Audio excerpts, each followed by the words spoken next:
ठीक है, security measures in EDI, तो इसके लिए क्या क्या उपाय है। पहला देखिए एनक्रिप्शन, डेटा को कन्वर्ट कर दिया जाता है, is converted into coded form, coded form में, कोड में, ताकि क्या हो, कोड में रहता है तो समझ में नहीं आएगा क्या है डेटा, है ना। जैसे कुछ लोग का, ये भी रियल स्टोरी है, दिखा रहा था टीवी में ही, ठीक है, कि कैसे आप लोग एक दूसरे का हाव भाव समझते हैं, या ऐसे एक जन से ही हम, जब हम खुद 8 या इसी में थे, तो 2 जन ना आपस में बात करते थे। बोले बात कैसे कर रहे हैं, मतलब कुछ होता है ना कि क्या है वो बता देना इशारों में, हाँ कि मेरे हाथ में अभी ये है, तो तीसरा आदमी जैसे हम लोग हैं जो देखने वाले, हम लोग तो कैसे जान जा रहा है वो, उसको तो अभी हम हाथ में दिए हैं लेकिन वो बता दे रहा है। तो लास्ट में उसको पूछे, बोले ना हम लोग थोड़ा कोड वर्ड रखे, थोड़ा आंख को ऐसे ऐसे करते हैं, या ये उसका मतलब ये लेटर हो गया, या ये उससे वो समझता है दूसरा। तो ये क्या हुआ कि जो अलग फॉर्म में जब डेटा को हम लोग करते, तो ये बात कर लेते हैं आपस में, है ना। तो डेटा को कन्वर्ट कर दिया जाता है कोडेड फॉर्म में during transmission, only authorised parties with the correct decryption की कैन रीड इट, ठीक है, जिसके पास करेक्ट इसके लिए नेक्स्ट कोड है डिक्रिप्ट करने के लिए, वही उसको पहचान सकते हैं। फिर डिजिटल सिग्नेचर्स, डिजिटल सिग्नेचर क्या करते हैं, use to verify the authenticity of the sender and ensure non repudiation, ठीक है, ऑथेंटिसिटी ऑफ द सेंडर, की सेंडर जेन्युइन है कि नहीं। जैसे पेपर में तो हम लोग साइन करते हैं, लेकिन जो डॉक्यूमेंट्स इलेक्ट्रॉनिक फॉर्म में है उसमें तो स्पेशल सिग्नेचर जैसा चलेगा ना, ठीक है, तो उसका अलग जैसे डिजिटल सिग्नेचर आता है, ठीक है, एक सॉफ्टवेयर जैसा रहता है आपको, जैसे ना कुछ कुछ फाइनेंशियल डॉक्यूमेंट रहता है, जैसे कंपनी के केस में trading profit loss account, balance sheet, इस पे भी सिग्नेचर होता है, तो उस पे कैसे होता है सिग्नेचर, ठीक है। और डायरेक्टर का भी रहता है, डिन बोलते हैं, डायरेक्टर आइडेंटिफिकेशन नंबर, तो डिजिटल सिग्नेचर वाला भी जैसे सॉफ्टवेयर जैसा कुछ है, जिससे क्या हुआ कि उसका कोड रहता है, या उसको अटैच कर देते हैं, जैसे व्हाट्सएप पे हम लोग अटैच करते हैं ना कोई डॉक्यूमेंट, उसी तरह जब वो डिजिटल सिग्नेचर वाला को अटैच करते हैं तो वो एक तरह से क्या हो जाता है कि आपका साइन हो गया। जैसे आजकल ऑनलाइन जो return, income tax return file करते हैं हम लोग, तो ओटीपी आता है ना, या ऐसे नॉर्मल आप लोग भी जो करते हैं ओटीपी आता है ना, जिस मतलब वो क्या हुआ, आपका सिग्नेचर हो गया, ओटीपी आप दे दिया, मतलब क्या आपका सहमति है, क्योंकि आप ही नंबर पे आए ना, वो समझ में आया, ठीक है। तो वो भी एक तरह से क्या हो गया कि आप इसको मान्यता दे दिए, हाँ ये ठीक है। फिर सिक्योर कम्युनिकेशन प्रोटोकॉल्स, तो protocols like AS2 and secure internet channels ensure safe data transmission, ठीक है। तो कुछ कुछ जो सिक्योरिटी फीचर होता है उसको अगर हम लोग यूज करते हैं तो हमारा डेटा ठीक से ट्रांसमिट होता है। जैसे गूगल या फेसबुक अगर आप करते हैं तो आता है ना 2 स्टेप ऑथेंटिकेशन, आप चाहे तो वो भी ऑन कर सकते हैं।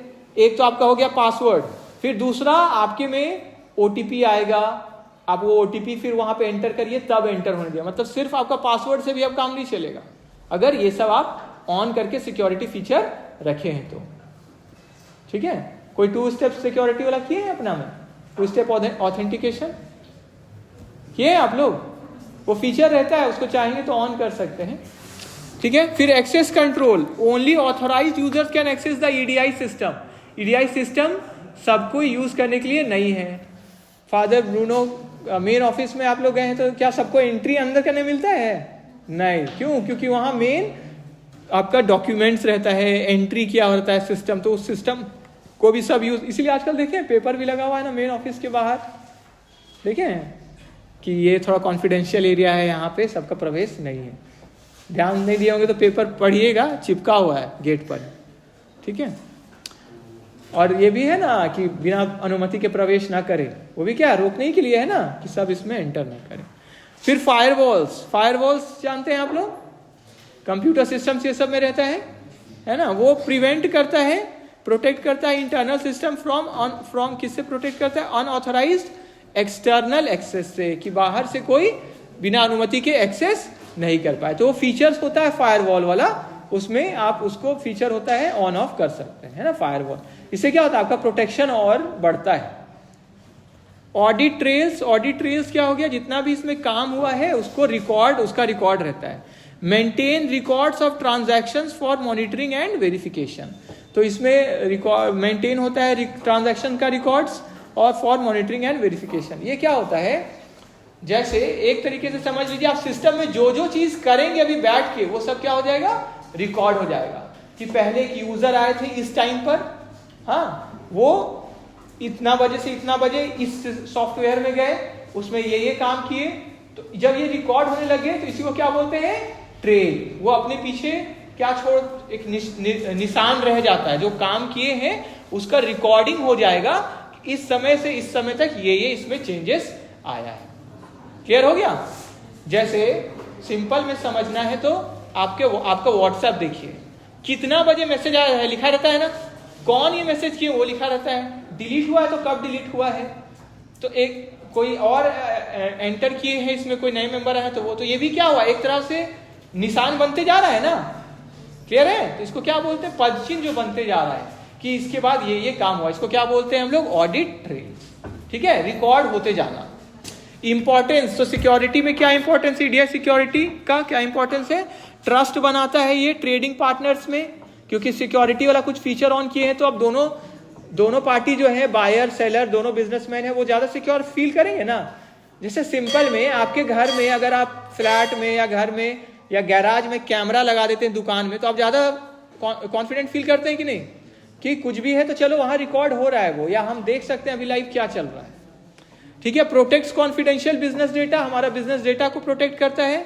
Ensures legal validity of electronic documents, वो और लीगल वैलिडिटी उसका रहता है क्योंकि सिक्योरिटी लिए हुए हैं। Prevents financial and reputational losses, हमारा लॉसेस को कम करता है, फाइनेंस वाला भी और रेपुटेशन भी, क्योंकि दूसरा लोग कोई हैक ना कर ले, तो उसके लिए हम सिक्योरिटी किए हुए हैं, तो ये बेटर है, हमको और रेपुटेशन एडवांटेज भी मिलेगा। फिर सपोर्ट सिक्योर B2B ट्रांजैक्शन, अच्छा रहता है। लास्ट पेज में अब आते हैं हम लोग, EDI security versus traditional security. Traditional system में मेनली हम लोग पेपर डॉक्यूमेंट्स को फिजिकली प्रोटेक्ट करते हैं कि अच्छा से उसको लॉकर में रख दो, कबर्ड में रख दो, रूम के अंदर कोई एक्सेस ना कर पाए। लेकिन ईडीआई में इलेक्ट्रॉनिकली प्रोटेक्ट करते हैं हम लोग, एनक्रिप्शन और ऑथेंटिकेशन मैकेनिज्म, मतलब जांच के ही कोई इसको यूज कर पाए, बिना अनुमति के यूज ना कर पाए। कंक्लूजन में देखिए तो ईडीआई सिक्योरिटी से क्या फायदा है आपको, ये हमारा कॉन्फिडेंशियलिटी को इंश्योर करता है, इंटेग्रिटी अखंडता को बढ़ावा देता है, इंफॉर्मेशन जैसा है वैसा रहे, टूटे ना। ऑथेंटिकेशन, जेन्युइन इंफॉर्मेशन पास होगा, ठीक है, और उसको हम अलाउ कर रहे हैं। और नॉन रेप्यूडिएशन ऑफ, मतलब कि क्षतिग्रस्त को होने से भी रोकता है इलेक्ट्रॉनिक बिजनेस डॉक्यूमेंट्स को, जो ट्रेडिंग पार्टनर्स के बीच में एक्सचेंज हो रहे हैं B2B, business to business electronic commerce में। ठीक है, तो ईडीआई सिक्योरिटी एक अहम रोल प्ले करता है। ठीक है, इसके बाद आप होमवर्क में लिख लीजिए तो डिफरेंसेस ट्रेडिशनल और इलेक्ट्रॉनिक वाला जो है, ठीक है, ये पढ़ के आइएगा।